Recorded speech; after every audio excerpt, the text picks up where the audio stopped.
Welcome back to the Dividend Diplomats YouTube channel. You've got your man Bird over there, and you know you're rolling with Big Al. We are the Diplomats, and we can't wait to talk to you about two dividend growth stocks that just crushed Q1 earnings. But before we do, smash that subscribe button. Give us a thumbs up. We're closing in on 10K, so thank you, everybody, for all the love and support as we grow this YouTube channel. Here's the thing. We are in the heart of earnings season. Every company is releasing their Q1 results, and every company, including these two, has absolutely crushed it to start this earnings season. Nailed it in, hammered that in, not just laid it up. They threw it down in Q1, right, Bird? Yeah, they absolutely destroyed it. So that's why there were two of them in particular that we wanted to feature here, and we wanted to talk through. Bird's excitement tells it all right there. Yep. Yeah, that's it. I'm on my two tones here, so we're good to go. But Delaney, we want to start off with one of the companies, or we want to keep it in suspense a little longer here? What do the viewers want? Oh, you want to know? You want to know right now what two dividend growth stocks we're about to talk about? Let's do it, Bert. First up right now, we have to talk about them because we just talked about them a week or so ago. This company maintained that dividend when they were supposed to reduce it by about 3 to 5 cents per share per quarter from the spinoff that closed in Q4 from a company called Viatris. We are talking about Pfizer, baby, ticker symbol PFE. And Bert, first, before we go into the dividend stock screening metrics, what was like the number one reason why Pfizer crushed Q1 earnings release? Has something to do with this vaccine that's getting distributed and shot around to everybody. I don't know if you know, we both got it, both our shots of the Pfizer vaccine, but they have received a revenue boost from a massive contract to distribute as many of these vaccines as fast as possible. Sure that there are some expenses that come along with that, but this has been the predominant driver for Pfizer. And what's the good news about these contracts, Lanny? Well, a lot of these contracts, not only are they domestic, but they're also going to, Mexico, Canada, and other countries as well. But not only is it just a one-time, revenue source. Yeah, there's going to be the booster shots. We're probably going to need to get the next round of the vaccine as new variants come around. So this vaccine shot, unfortunately, is not going anywhere, but we are obviously in a much better position to handle all this economically and the infrastructure for Pfizer to continue pumping out these big contracts for these vaccines to help keep the population vaccinated. So with that, in total, I think the revenue, what was it, Lanny, up from Q1 was 45% from Q1 2020. So that's obviously a huge jump with this vaccine in mind. Yeah, that was primarily due to just the vaccine alone. It was up 3 to 4 billion, which is exactly what they were up quarter over quarter when you compare Q1 2020 versus Q1 2021. And on top of that, they are projecting $26 billion in revenue alone from the COVID-19 vaccine. Couple bucks a shot, you know what I mean? And then not even analysts, but management, the president, the CFO, they're projecting to earn $3.55 to $3.65 in adjusted EPS undiluted shares for 2021. So before we put these metrics through the stock screener, Bert, what are the three metrics for the DD stock screener? PE ratio less than the S&P 500, payout ratio less than 60, and a history of increasing dividend. So obviously, you hear those numbers, these numbers crush it. So we need to get this company through the stock screener to see if they are an undervalued dividend stock to buy. So let's jump right in. Their price at the time of filming this is $39.95. Analyst forward earnings projector are $3.60. PE ratio just over 11. Fantastic, with huge discount compared to the market, which has a PE ratio of over 40 when you think about that. Oh man, I'm 40. Exactly. And jumping into the payout ratio, their annual dividends $1.56. We gave that big update on how they maintain their current dividend even when they weren't supposed to. Check that video out that we were watching there where we discussed that big dividend news.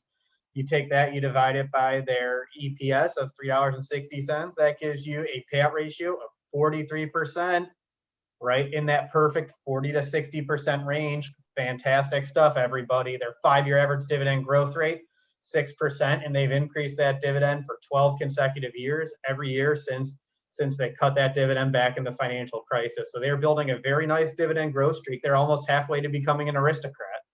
And we are counting them at least maintaining that dividend and increase, because it was supposed to go down by about 12% from 39 cents. So the fact that they're keeping it at 39 is a huge increase right there for investors. Yep. I never thought I would say, as a guy from Cleveland, or lives in Cleveland, that we all love the shot from the 2016 finals. I never thought I'd love this shot as well, as it continues to reward shareholders. Yeah, I said it, Bert. You better believe it, brother. So Pfizer, to me, based on Q1 results, what management's expecting, maintaining the dividend, payout ratio in the middle, I love Pfizer right now. I love it. Yeah, the metrics are looking great. So you can see why they're one of the 2 companies that are on our stocks to buy watch list after this earnings season. It's a time. But wait, go ahead. What were you going to say, Bert? Is it time to move into company number 2 yet, Lanny? I was just about to say, is it time to go into stock number 2? I think it is, Lanny. I think it is.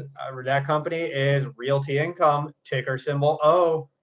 I bet you guys didn't see this one coming, did you? They've had some major news coming in the last week. Bert knows. Let's go. Yeah, exactly, Lanny. I don't know what to really say to that one, but hey. So what exactly has happened? The noise that's coming from the company isn't necessarily from their earnings release per se. I would almost say it was from that big earnings release that came out before they released their financial results. What happened? What was this big news? Well, they announced an acquisition here, a pending acquisition of a REIT that has a very dark history in my investment portfolio, nonetheless, to say. That video, we should record that video soon. The community, you need to hear Bert's story about this company that is called Very, yeah. I'm mad that this company is going to find a way back into my portfolio. I used to own the former Very when it was RP back in the day, and they had some very messy accounting scandals. Changed the name to VeriREIT, still the same REIT, not much change. They cut the dividend, they brought the dividend back. Not a great investment strategy. So imagine the shock on my face when I heard that Realty Income was going to be acquiring the company. But there are some good news in this acquisition, and there are a few very big positives that are going to be coming out of this. Just for a few. One, they said management right out of the gate, this thing's going to become 10% accretive to earnings right in the first year there. And why is that? Because these 2 companies are actually very similar REITs.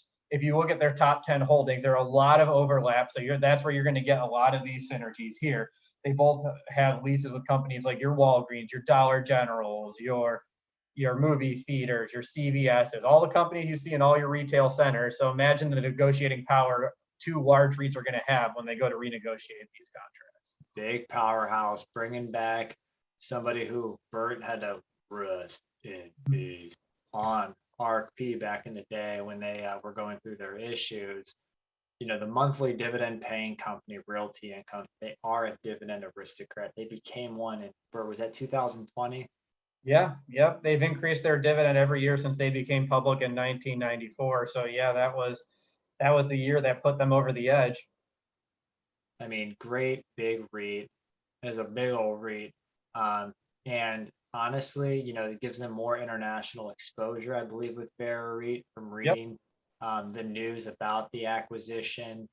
Again, management, based on what they released, they're expecting adjusted funds from operation, which is the metric you use, by the way, for all the community listeners out there. You don't really use earnings per share when it comes to REIT. You use the funds from operations. And specifically, we like to use the adjusted funds from operations. So they're expecting 344 to 349 range right now for the year. And Bert, I mean, what else do you have to say about Realty Income before you jump into these wonderful metrics? One of the other things that jumped out to me is they're also forecasting 98% occupancy for the year, which is just a fantastic percent for a REIT. COVID-19, what? Thanks to Pfizer, they're keeping their tenants fully occupied and businesses flowing. Yeah, so a strong FFO, strong occupancy. They're going to continue focusing there. They've increased their dividend every quarter so far this year. They're just humming along. So that's why they are going to be one of the companies we want to see if they're undervalued as well. So time running through the screener, Lanny, what do you think? I say let's do it. Remember, these prices are as of the close of business on May 4th. We wanted to try to do this as close as to the video release as we possibly could have for Bert and I from the Diplomats. Bert, they're trading at $69.11. So with the metrics, what do they currently look like? Yeah, that gives you, using that low end of that AFFO range of 344, that gives you a P to AFFO ratio of 20. So hey, below the market still. Their annual dividends $2.82. That gives you a payout ratio when you compare that to the FFO of 82%. Above our, Bert, oh, let's pause here. Yeah, you want to talk about why the payout ratio is okay here? yeah, REITs, that's the name of the game for real estate investors. We always talk about how certain industries will have higher payout ratios, and that's what you want. It's like a high yield savings account almost. How they just pay out a ton of earnings and cash flow to their shareholder. REITs are one of them. So always going forward, you are going to see a number above 60%. That's what you want to see when you're looking for REITs to invest. And investors, keep in mind the dividend income that is earned from a REIT is taxed at your ordinary income rate, not at the long-term capital gains tax rate. So keep that in mind. Yep. So overall, not concerned with that 82% right there. Their 5-year average dividend growth rate, they do small dividend increases every quarter, but they add up over time. Their 5-year average dividend growth rate is 3.93%.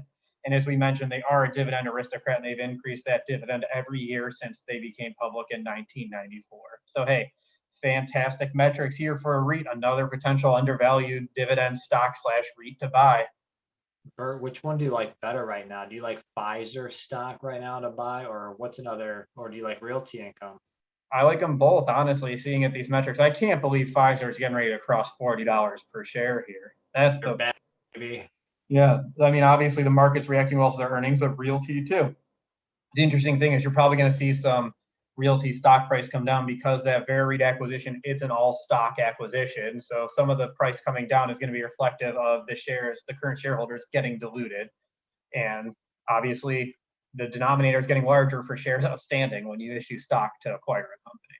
Now, hopefully, though, those earnings or the AFO gets a little bit bigger, as management said. So, That's a good point. Yeah. too, Yeah. What um, about you, Lanny? What are your thoughts on these two companies?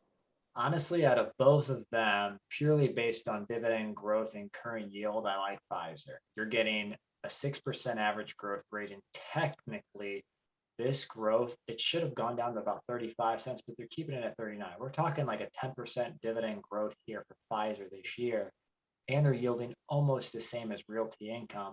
Plus, you're taxed better on the current income. A lot of people put the REITs in their retirement based accounts, which is something for you to consider because then you're not taxed on those dividends at the higher ordinary income rate. But again, Pfizer right now for a taxable brokerage account, I mean, they're on my stock watch list. They are stock to buy right now that I'm looking at. Again, use your own judgment, but I love this stock in the words of Kramer that we'll put up here on the screen. Yeah, there you go, everyone. So you heard it. Let us know now what you think of Pfizer Realty Income. Are you going to be running and buying these two companies as the market opens when you see this video? If not, let us know why. And if otherwise too, let us know what other companies are on your watch list after earnings season. There are a lot of great companies out there. These are just two of them. So please keep us updated and let us know what you're watching. It's kind of like Vince Vaughn, Owen Wilson. It's earnings season, just getting real hyped up over here. And again, share your thoughts below. We can't wait to read them. If you like the video, give us a thumbs up. Subscribe to our channel if you haven't already. We can't wait to put more videos in person and Zoom as we've been using this during this time period. We appreciate it. Again, this is Bert the Hurt and Lanny from the Dividend Diplomats. Over and out.